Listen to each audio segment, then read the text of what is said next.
Hello and welcome. I hope you're safe and well in today's exciting episode. Well, it's a sewing vlog, so I do a couple of different things and I added more green to the Paris jacket. It's growing. It's perfect. Perfect, perfect, perfect. Perfect jacket.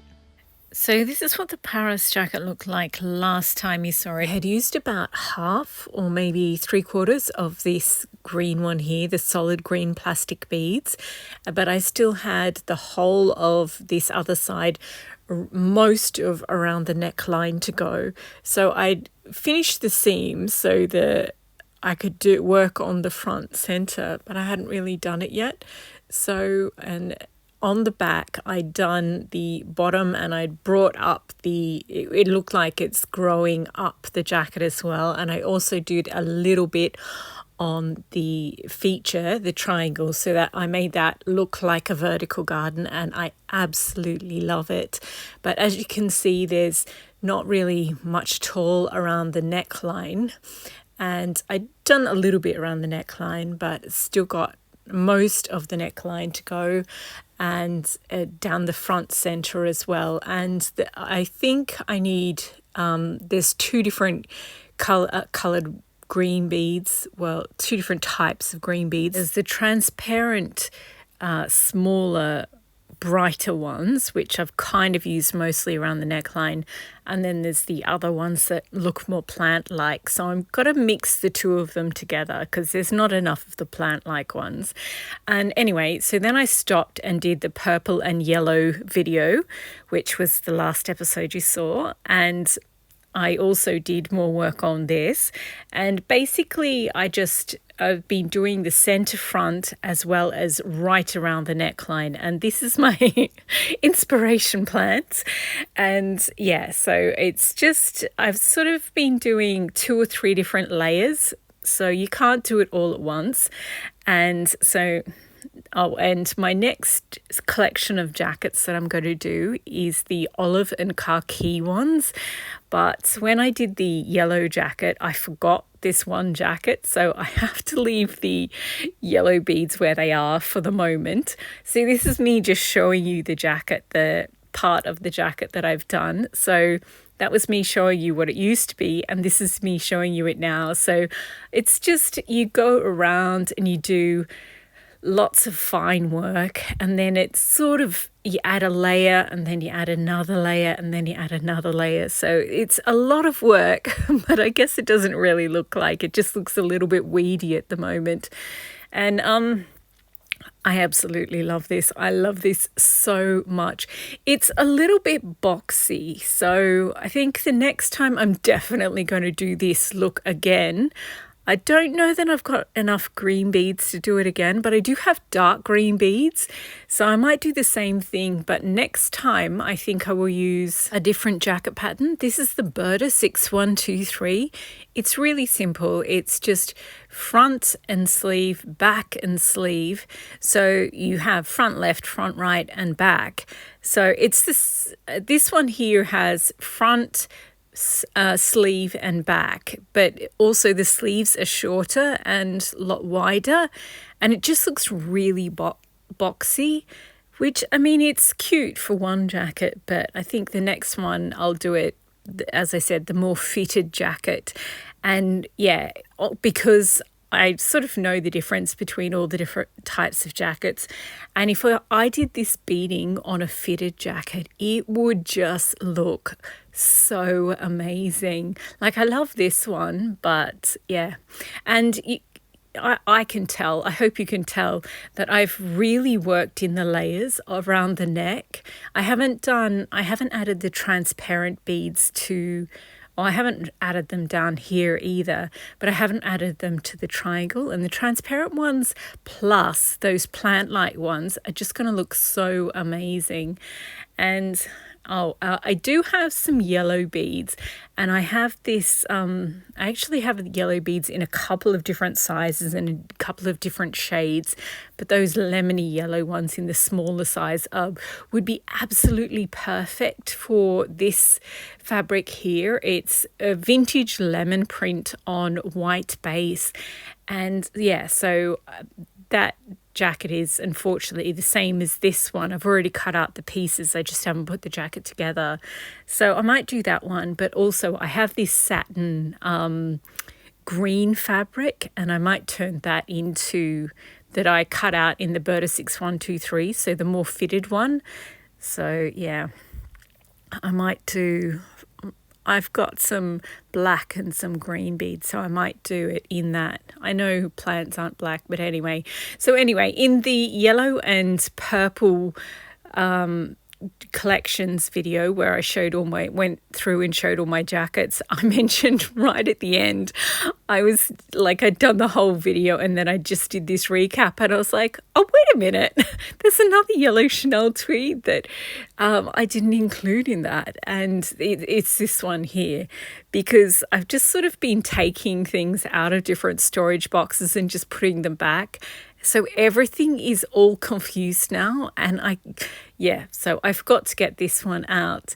And I said that in the video, I said, oh, it's okay, I'll just put it in the black and white one. And then I watched back the video and I was like, that sounds ridiculous. Why would you put a yellow tweed in a black and white video?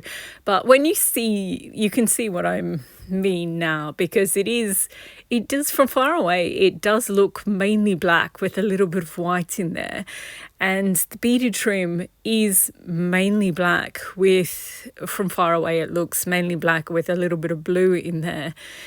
But yeah, when you get up close, it's just this amazing, it's got taxi cab yellow. Like after I finished making the jacket, I usually pull apart a little bit of the tweed, so I know exactly what's in there. So there's actually a lot of yellow in there. There's yellow yarn, so wool, but there's also yellow cotton thread in there. So everything is, so yeah, even though it doesn't look very yellow, it's got a lot of yellow in there. Then of course there's the multicolor, there's the white flags, and then there's the black. So yeah, but the beaded trim is really heavy. I wore it once and I got held back. Like, I thought it was only going to be an 8 to 10 hour day, and it ended up being a really long day.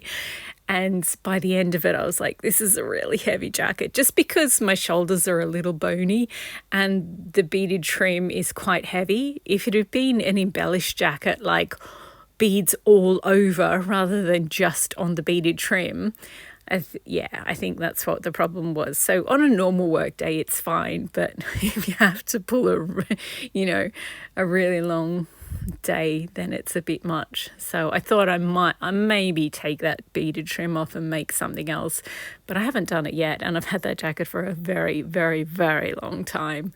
So this is me just showing you. So I did end up doing a little bit more since the last footage I showed you.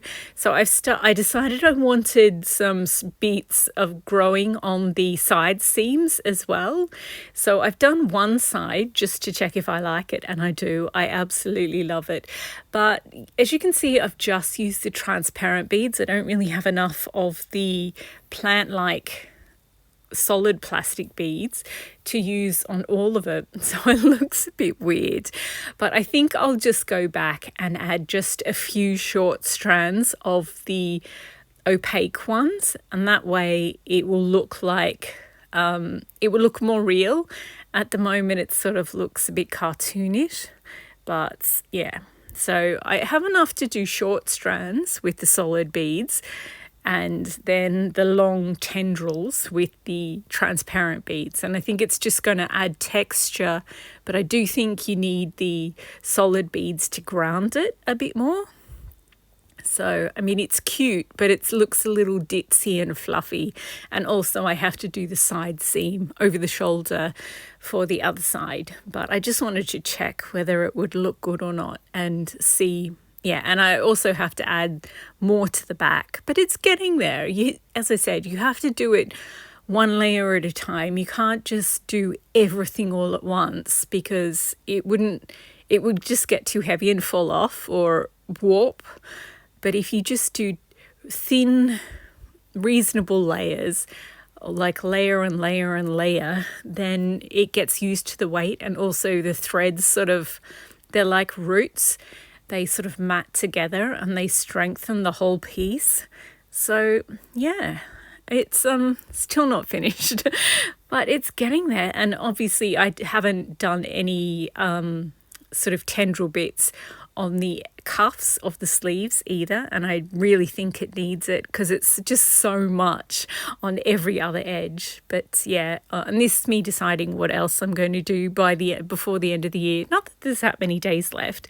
So I haven't made a dress all month, so this is me just showing you a few of them. So when I made the pine forest one, this one here, I call it the pine forest one, I got a little bit carried away with the fabric and cut too much fabric, and then I had to carefully unpick it. So I've still got these green and this other leafy fabric, and I've made the skirt of another dress out of that, so I just have to make the bodice. So maybe I'll do that.